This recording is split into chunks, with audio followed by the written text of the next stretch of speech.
रामपुर से रुद्रपुर के बीच 4 लेन सड़क का भी काम जल्दी ही पूरा होने वाला है। इस क्षेत्र को हरिद्वार और देहरादून से जोड़ने के लिए नगीना हरिद्वार और नगीना काशीपुर के बीच 4 लेन हाईवे भी बन रहे हैं। यहां पंतनगर एयरपोर्ट को भी ग्रीनफील्ड एयरपोर्ट के रूप में विकसित करने की योजना है। यही फर्क है हमारी और उनकी सोच में। उनकी सरकार ने उत्तराखंड को सड़कों से वंचित रखा। वो कहते थे पहाड़ी राज्य में आधुनिक हाईवे कैसे बनेंगे। हम यहां हाईवे भी बना रहे हैं, रेलवे से भी जोड़ रहे हैं और एयरपोर्ट का भी विकास कर रहे हैं।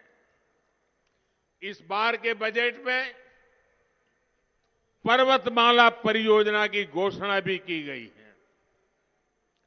जहां सड़क चाहिए वहां सड़क बनेगी, जहां सड़क नहीं बन सकती वहां रोपवे बनेंगे।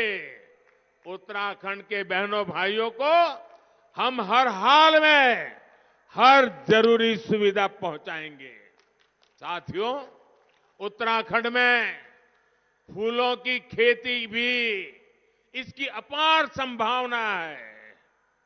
वैली ऑफ फ्लावर दुनिया भर के लोगों को आकर्षित कर रही है और अब हम वहां गुरुद्वारा तक जाने के लिए रोपवे बनाने की दिशा में हम आज काम कर रहे हैं। भाइयों बहनों, जो पहाड़ के किसान हैं उनके लिए भी ये फूलों की खेती के साथ अनेक अवसर जड़े हुए हैं। भारत का शहद, मधु, हनी अब विदेशी बाजारों में भी आसानी से पहुंच रहा है।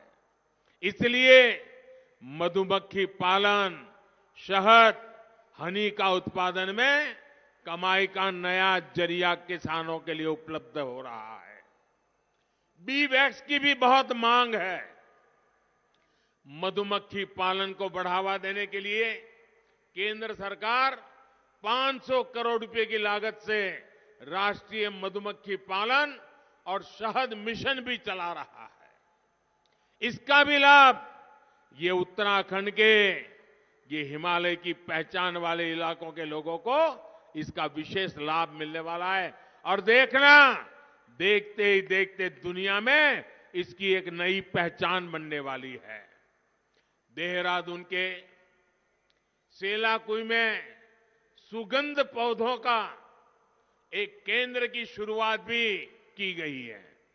इसी प्रयास को आगे बढ़ाते हुए सिडकुल द्वारा काशीपुर में एरोमा पार्क विकसित किया जा रहा है। ये एरोमा पार्क भी यहां के लोगों के, यहां के नौजवानों के लिए नए उद्योग का क्षेत्र बनने वाला है। सितारगंज के सिडकुल में 40 एकड़ में प्लास्टिक औद्योगिक पार्क भी स्थापित किया जा रहा है। साथियों, ये आपके बीच आकर झूठ का चौगा लगा रहे हैं, लेकिन इसकी सच्चाई यही है कि उत्तराखंड में घोटाले के चौके छक्के लगाते रहे, ऐसा ही उनका चरित्र है। ये तो वो लोग हैं जिन्होंने खनन माफियाओं के साथ मिलकर मां गंगा को भी इन्होंने नहर घोषित कर दिया था। ये लोग मां गंगा को भी लूटने में लगे हुए थे और यही उनमें और हमारे में फर्क है।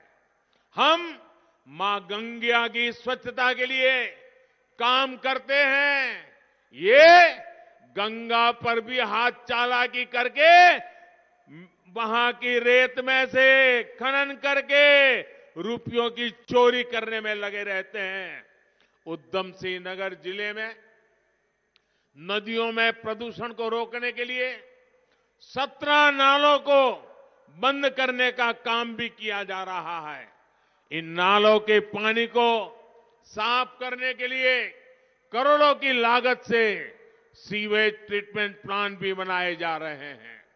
भाइयों बहनों, भाजपा और उत्तराखंड के बीच का रिश्ता ये हमारी विरासत है।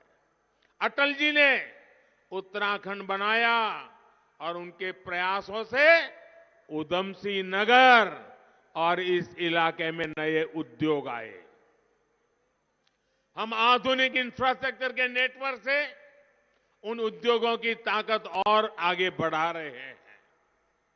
अटल जी ने ऋषिकेश के लिए एम्स दिया था, हमने उधमसिंह नगर में एम्स का सैटेलाइट सेंटर खोलकर सेवा का विस्तार किया है। भाइयों, इस क्षेत्र के लोगों को इलाज के लिए दूर जाना पड़ता था, अब यहीं बेहतर इलाज होगा, उसकी हर सुविधा मिलेगी। हम उत्तराखंड में 4 और मेडिकल कॉलेज भी खोल रहे हैं।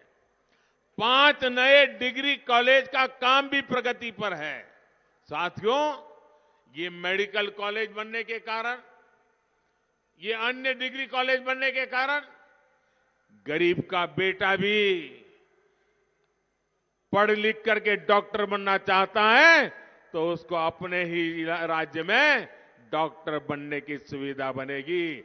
इतना ही नहीं, हमने तो ये भी कहा है कि मेडिकल इंजीनियरिंग लोगों को उनकी भाषा में पढ़ाना चाहिए ताकि अंग्रेजी के अभाव में वो बच्चा, गरीब का बेटा बेटी डॉक्टर बनने से रुक न जाए।